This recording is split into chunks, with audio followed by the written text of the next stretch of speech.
الرحیم قال ولا بأم امرأته التي دخل بها او لم يدخل، اور نہ اپنی بیوی کی ماں سے نکاح کر سکتا ہے چاہے بیوی سے دخول کیا ہو یا دخول نہ کیا ہو، یعنی ساس سے شادی نہیں کر سکتا کبھی بھی، چاہے اپنی بیوی کے ساتھ اس نے صحبت کی ہے ابھی تک یا نہیں کی۔ یہ ہم نے سمجھا دیا تھا۔ لقولہ تعالی، ساس سے نکاح کے حرام ہونے کی دلیل اللہ تبارک و تعالیٰ کا یہ فرمان ہے وَأُمَّهَاتُ نِسَائِكُمْ مِنْ غَيْرِ قَيْدِ الدُّخُولِ۔ اس آیت میں دخول کی قید نہیں ہے، کہ ایسا نہیں ہے کہ وَأُمَّهَاتُ نِسَائِكُمُ اللَّتِي دَخَلْتُمْ بِهِنَّ، اس طرح سے نہیں ہے۔ اس کے بعد کہتے ہیں وَلَا بِبِنْتِ امْرَأَتِهِ الَّتِي دَخَلَ بِهَا، اور نہ اپنی بیوی کی بیٹی سے، لیکن یہاں شرط ہے التی دخل بہا، جس بیوی سے اس نے دخول کر لیا ہے۔ کبھی کیا ہوتا ہے کہ ایک عورت پہلے سے بچے والی ہے، مثال کے طور پر ایک عورت 40 سال کی ہے، اس کی بیٹی 18-20 سال کی ہے۔ اب 40 سال کی عورت سے کسی نے شادی کیا، تو شادی کرنے کے بعد اس سے صحبت بھی کر لیا، پھر طلاق دے کر کے اس عورت کی جو دوسرے شوہر سے بیٹی ہے اس سے بھی شادی نہیں کر سکتا، ہمیشہ کے لیے وہ بیٹی اس پر حرام ہو گئی۔ یعنی اس کی بیٹی تو حرام ہے ہی ہے، اوپر مسئلہ گزر گیا، ابھی کیا بات چل رہی؟ سوتیلی بیٹی جس کو ہم کہیں گے۔ تو اگر بیوی سے، یعنی جس عورت سے کسی نے نکاح سے وطی کر لیا، یعنی وطی کر لیا، تو اس کی بیٹی اس پر ہمیشہ کے لیے حرام ہو جائے گی۔ تو اس میں شرط یہ ہے کہ صرف نکاح نہ ہوا ہو، وطی بھی شرط ہے اس کے اندر۔ اگر کسی نے کسی عورت سے شادی کی، 40 سال کی عورت تھی، اس سے شادی کی ہے نا، پھر بغیر وطی کے اس کو طلاق دے دیا، اور اب جو ہے اس کی بیٹی سے شادی کرنا چاہتا ہے تو شادی کر سکتا ہے، اور اگر وطی کر لیا ہے تو شادی نہیں کر سکتا۔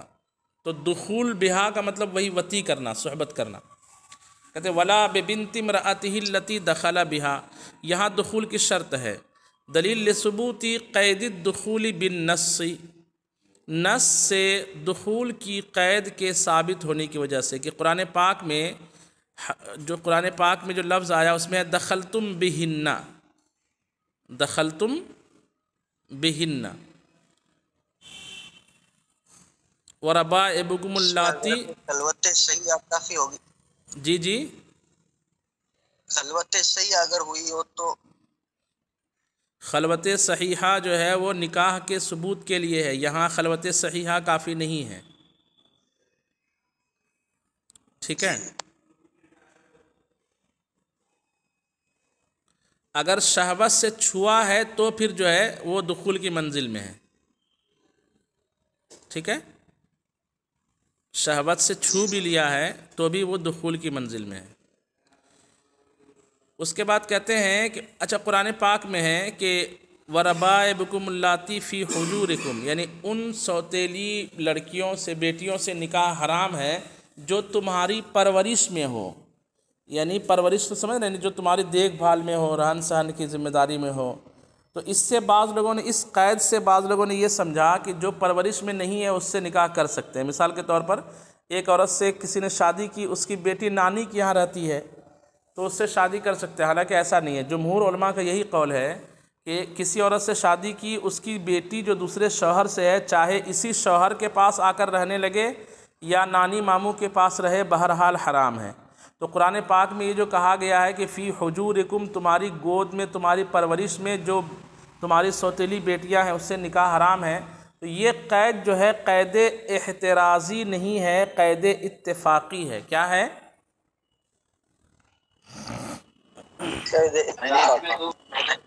قید اتفاقی کا مطلب یہ ہوتا ہے کہ عام طور پر یہی ہوتا ہے کہ جب عورت کسی مرد سے شادی کرتی ہے تو اپنی بچی یا اپنے بچے کو بھی ساتھ میں لے کے آ جاتی ہے، اور سوتیلا باپ ہی جو ہے اس کی دیکھ بھال کرتا ہے۔ یہ عام طور پر ہوتا ہے۔ یہ مراد نہیں ہے کہ اگر وہ اس کی پرورش میں نہ ہو تو اس سے نکاح جو ہے وہ جائز ہے، اور ہو تو نکاح حرام ہے، ایسا نہیں ہے۔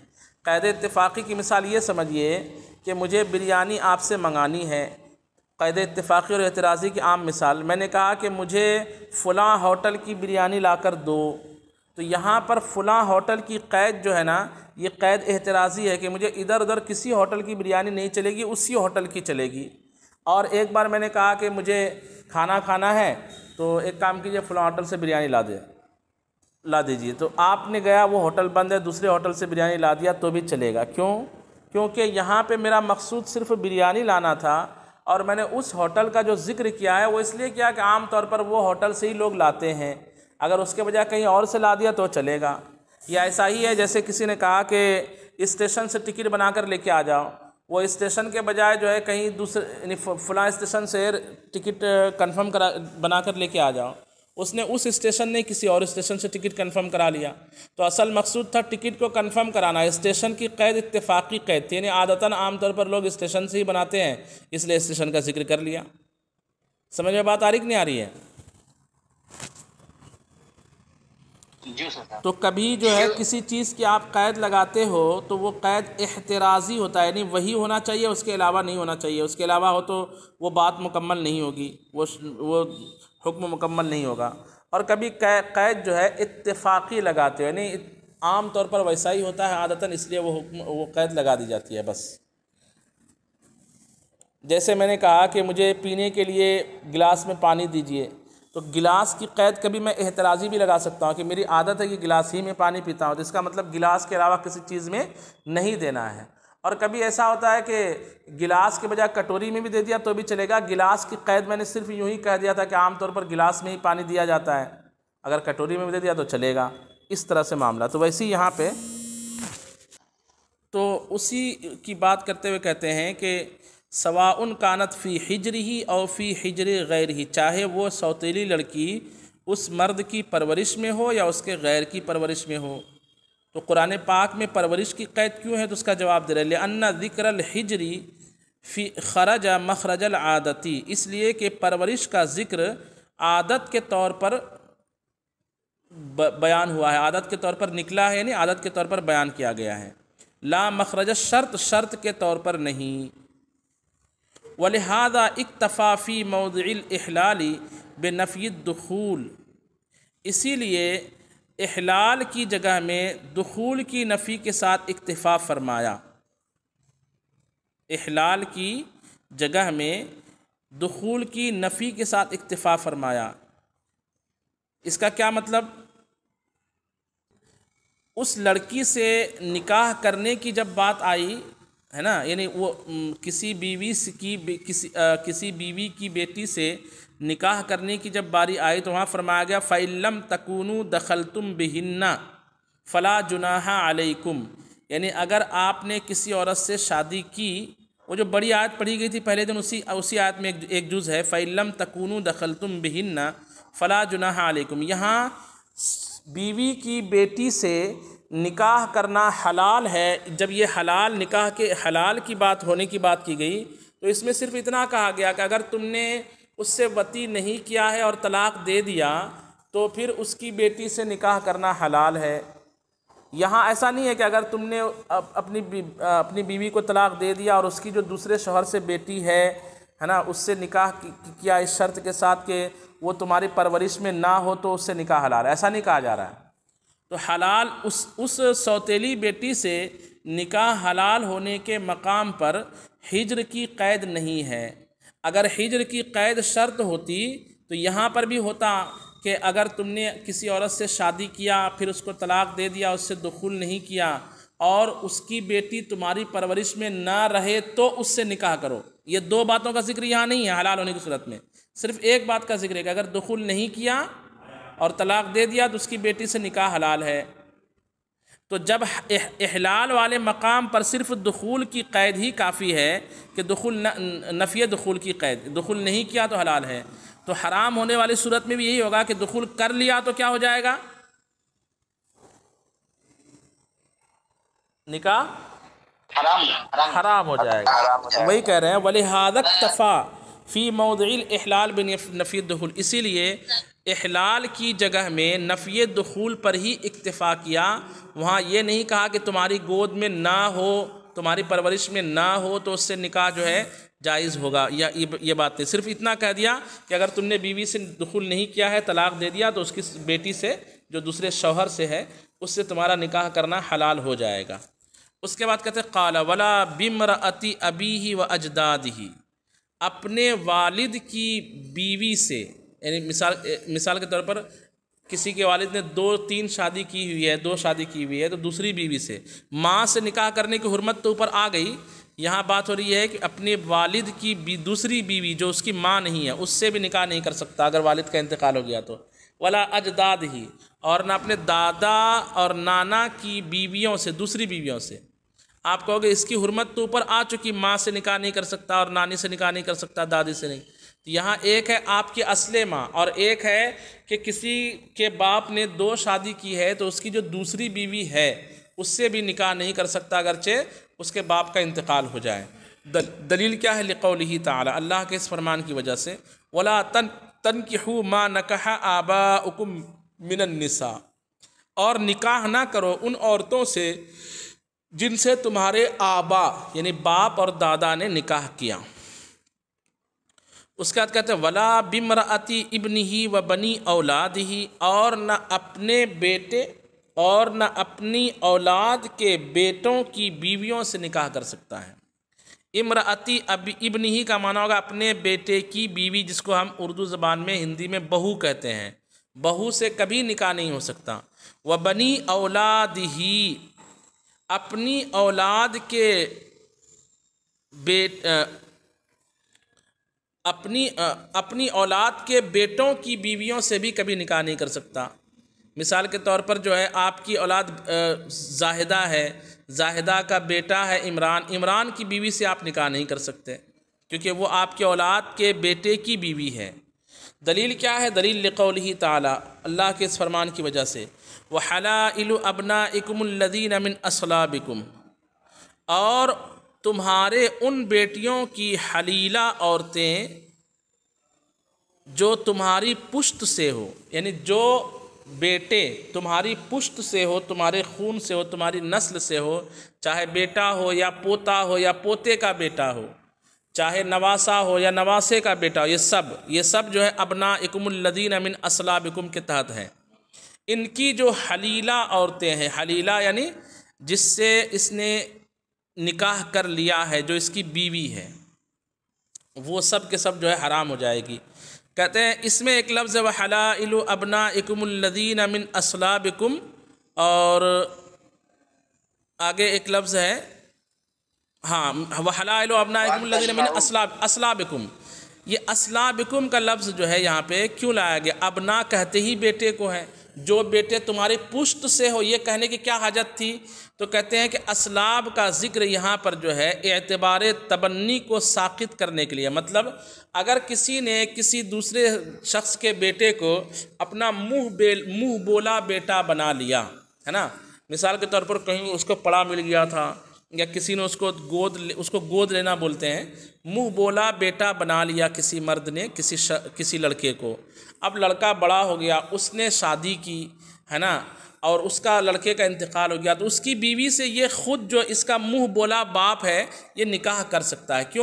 کیونکہ نکاح کے حرام ہونے کے وہاں کوئی وجہ اور نہیں ہے، اس کی نسل سے تو تھا نہیں نا، تو وہی کہہ رہے ہیں کہ وہ بیٹا عوام میں بیٹا ہی بولا جاتا ہے، لیکن وہ حقیقت میں بیٹا نہیں ہے، اصلاب سلبی بیٹا نہیں ہے، وہ یوں ہی منہ سے بول دیا تھا کہ بیٹا ہے، حقیقت میں اس کا کوئی اعتبار نہیں ہوگا۔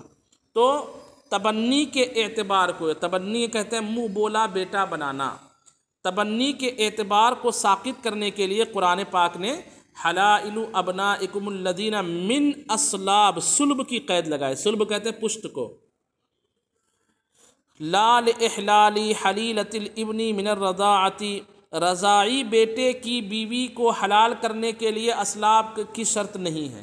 ایک اعتراض کا جواب، اعتراض یہ ہے کہ قرآن میں فرمایا گیا کہ جو صلبی بیٹے ہیں ان کی بیویاں حرام ہیں، تو رضاعی کسی کا بیٹا ہے، جیسے زید ہے اس کی بیوی ہے، اس کی بیوی نے عمر کو دودھ پلا دیا، عمر بڑا ہوا، اس نے شادی کی، شادی کے بعد عمر کا انتقال ہو گیا، اب اس کی بیوی سے یہ جو ہندہ ہے اس کا شوہر جو ہے نکاح کر سکتا ہے کیا؟ زید ہندہ کا شوہر جو زید ہے، ہم نے کیا فرض کیا؟ زید ہے ہندہ ہے، دونوں میاں بیوی ہیں، تو ہندہ جس کو دودھ پلائے گی زید اس کا رضاعی باپ ہو جائے گا، کیا ہو جائے گا؟ رضاعی باپ ہو جائے گا۔ اور وہ سب اس کے رضائی بیٹے ہوں گے، تو رضائی بیٹے کی بیوی سے بھی تو نکاح حرام ہے۔ تو قرآن پاک نے فرمایا سلبی بیٹے کی، یعنی جو پشت سے، جو خون سے بیٹا ہے اس سے نکاح حرام، یہ تو خون سے نہیں ہے، تو پھر اس کی حرمت کیسے ثابت کریں گے آپ؟ تو جواب دیا کہ یہاں بیٹا کا جو لفظ ہے وہ سلبی بیٹا اور رضائی بیٹا دونوں کو شامل ہے۔ تو کہا کہ پھر اسلاب کا لفظ قرآن پاک میں کیوں لایا گیا سلب کا لفظ؟ تو کہا سلب کا لفظ جو ہے نا وہ صرف اور صرف تبنی کے اعتبار کو ساقط کرنے کے لیے، یعنی منہ بولا بیٹا جو ہے نا اس کو ساقط کرنے کے لیے بس۔ کہتے ہیں وذکر الاسلابی لاسقاط اعتبار تبنی، اسلاب کا ذکر تبنی کے اعتبار کو ساقط کرنے کے لیے ہے، لا لاحلال حلیلۃ الابن من الرضاعتی، نہ کہ رضائی بیٹے کی بیوی کو سے نکاح کے حلال کرنے کے لیے، اس کے لیے نہیں ہے، رضائی بیٹے کی بیوی سے بھی نکاح حرام ہے۔ اس کے بعد کہتے ہیں ولا بأمہ من الرضاعتی، اور نہ اپنی رضاعی ماں سے شادی کر سکتا ہے، ولا بأختہ من الرضاعتی، اور نہ اپنی رضاعی بہن سے شادی کر سکتا ہے۔ کسی بھی عورت نے اس کو دودھ پلا دیا ہے تو وہ دودھ پلانے کی مدت میں، جس کی 2.5 سال امام اعظم کے نزدیک مدت ہے، 2.5 سال کے بچے کو کسی بھی عورت نے اگر دودھ پلا دیا ہے تو وہ عورت اور اس عورت کی بیٹی، بیٹی کی بیٹی وغیرہ وغیرہ سب اس پر نیچے تک جو ہے حرام ہو جائے گی۔ ٹھیک ہے، دلیل کیا ہے؟ حضور لقولہ تعالی، اللہ کے اس فرمان کی وجہ سے وَأُمَّهَاتُكُمُ اللَّاتِي أَرْضَعْنَكُمْ وَأَخْوَاتُكُمْ مِنَ الرَّضَاعَةِ، سری نص ہے، اور وہ مائیں جنہوں نے تمہیں دودھ پلایا اور تمہاری رضاعی بہنیں۔ ٹھیک ہے، اس کے بعد دوسری دلیل جو ہے حضور علیہ السلام کا یہ فرمان ہے یحرم من الرضاع ما یحرم من النسب، رضاعت سے بھی وہ حرمت ثابت ہوتی ہے جو نسب سے ہوتی ہے، یعنی نسب کی وجہ سے جن عورتوں سے نکاح کرنا حرام ہے، رضاعت کی وجہ سے بھی ان عورتوں سے نکاح کرنا کیا ہو جائے گا؟ بولیے، حرام۔ جیسے حقیقی ماں سے نکاح حرام تو رضاعی ماں سے نکاح حرام، حقیقی بہن سے نکاح حرام، رضاعی بہن سے نکاح حرام، حقیقی بھتیجی سے نکاح حرام، رضاعی بھتیجی سے نکاح حرام، حقیقی بھانجی سے نکاح حرام، رضاعی بھانجی سے نکاح حرام۔ اس طریقے سے حقیقی پھوپھی سے نکاح حرام تو رضاعی پھوپھی سے نکاح حرام، یہ معاملہ چلتا رہے گا۔ تو جو حرمت نسب سے ثابت ہے وہی حرمت کس سے ثابت ہے؟ رضاعت سے ثابت ہے، لیکن 1-2 مسئلے میں استثناء ہے، وہ ہم آگے پڑھیں گے۔ اس کے بعد کہتے ہیں وَلَا يَجْمَعُ بَيْنَ أُخْتَيْنِ نِكَاحًا وَلَا بِمِلْكِ يَمِينٍ وَطْئًا، یہ 2 چیزیں ہیں، 2 بہنوں کو ایک ساتھ نکاح میں، نکاح کے طور پر اور ملک یمین میں وطی کے طور پر جمع نہیں کر سکتا۔ اس کو اچھے سمجھیے، پہلے زمانے میں چونکہ انسان 2 طرح کے ہوتے تھے، ایک آزاد ایک غلام، حر اور ایک عبد، اور مؤنث ہے تو اس کو امتن کہتے تھے، لونڈی کو۔ تو اس اعتبار سے اگر اس اعتبار سے ولا بملک یمین وطئن، ملک یمین میں وطی کے طور پر 2 بہنوں کو جمع نہیں کر سکتے۔ اور ابھی کے زمانے کے اعتبار سے ولا یجمع بین اختین نکاحا، 2 بہنوں کو ایک نکاح میں جمع نہیں کر سکتے، یعنی ایک بیوی کسی کی ہے نکاح میں تو اس کے رہتے ہوئے اسی کی دوسری بہن سے نکاح نہیں کر سکتا، چاہے اس کی بہن اللاتی ہو یا خیافی ہو یا حقیقی ہو یا رضاعی ہو، چاروں طرح کی اس کی بہن سے نکاح یہ نہیں کر سکتا۔ بات سمجھ میں آ رہی کہ نہیں آ رہی ہے؟ اگر نکاح کرنا ہے، جیسے بیوی نکاح میں ہے تو سالی سے نکاح نہیں کر سکتا اور 1.5 سال سے نکاح نہیں کر سکتا، اگر کرنا ہے تو اس بیوی کو طلاق دینی پڑے گی یا بیوی کا انتقال ہو جائے تو پھر اس طریقے سے ہیں۔ تو ایک ساتھ نکاح نہیں کر سکتے، مطلب مختلف نکاح میں رکھ سکتے ہیں، یعنی ایک نکاح میں یہ رہی، اس کا انتقال ہو گیا تو پھر دوسرے سے شادی کر سکتا ہے، اس کا انتقال ہو گیا تیسری بہن سے شادی کر سکتا ہے، لیکن ایک ساتھ 2 بہن کو نکاح میں نہیں رکھ سکتے۔ قرآن پاک میں وَأَن تَجْمَعُوا بَيْنَ الْأُخْتَيَيْنِ دلیل ہے، اور آگے عبارت آ رہی ہے وَأَن تَجْمَعُوا بَيْنَ الْأُخْتَيَيْنِ۔ اچھا، یہ تو ہوا آزاد جو عورتیں ہیں اس کا مسئلہ۔ جو عورتیں لونڈی ہوتی تھی اب نہیں ہے، اسلام نے اس رواج کو ختم کیا، آزادی کی فضیلت بتا کر کے، یہ ہو جائے تو یہ آزاد کرو، غلام آزاد کرنے میں اتنا ثواب ہے، غلام آزاد کرنے میں اتنا ثواب ہے، تو غلامی کو ختم کرنے میں اسلام کا ہاتھ ہے۔ کسی اور مذہب نے غلام کو آزاد کرنے پر ثواب کا نام نہیں لیا ہے سوائے اسلام کے۔ تو اب دوسرا مسئلہ بیان کرے کہ اگر ایک لونڈی کسی کے پاس اس زمانے میں تھی اور اس لونڈی کی بہن تھی وہ بھی دوسری کسی اور کی لونڈی تھی، اب ایک لونڈی اس کی ملکیت میں، تو جو ملکیت میں ہوتی ہے اس سے نکاح نہیں ہوتا، یاد رکھیے مملوکہ سے نکاح نہیں ہو سکتا، تو کیونکہ مملوکہ سے یوں ہی استمتاع جائز ہے، تو ایک لونڈی اس کی ملکیت میں تھی، اسی کی حقیقی بہن تھی جو دوسرے کی ملکیت میں ہے، تو اگر یہ اس دوسری بہن سے اس کے مالک کی اجازت سے نکاح کر لے تو کیا ہوگا؟ نکاح کر لے تو کیا ہوگا؟ تو ہوگا یہ کہ دونوں سے اب وطی نہیں کر سکتا۔ اس کی تفصیل ہم نیچے پڑھیں گے، پہلے یہاں تک دیکھ لیجئے۔ کہتے ہیں وَلَا يَجْمَعُ بَيْنَ أُخْتَيَيْنِ نِكَاحًا، دو بہنوں کو نکاح کے ایک نکاح میں جمع نہیں کر سکتا، وَلَا بِمِلْكِ يَمِينٍ وَطْئًا، اور ملک یمین میں وطی کے طور پر جمع نہیں کر سکتا، لِقَوْلِهِ تعالی، حضور اللہ تبارک و تعالیٰ کے اس فرمان کی وجہ سے، وَأَن تَجْمَعُوا بَيْنَ الْأُخْتَيْنِ یا اختیین، وَلِقَوْلِهِ علیہ السلام، اور حضور علیہ السلام کے اس فرمان کی وجہ سے، من کان یؤمن باللہ والیوم الآخر، جو ایمان رکھتا ہے اللہ اور یوم آخرت پر، فلا یجمعن معه فی رحم اختیین، تو ہرگز وہ اپنے پانی کو دو بہنوں کی بچے دانی میں جمع نہ کرے، ہرگز وہ اپنے پانی کو یعنی مادہ منویہ کو، منی کو دو بہنوں کے رحم میں جمع نہ کرے، یعنی مطلب یہ اشارہ اس سے یہ ہے کہ اس سے نکاح نہ کرے دو بہنوں سے ایک ساتھ۔ یہیں تک رہنے دیجیے۔ صلو علی الحبیب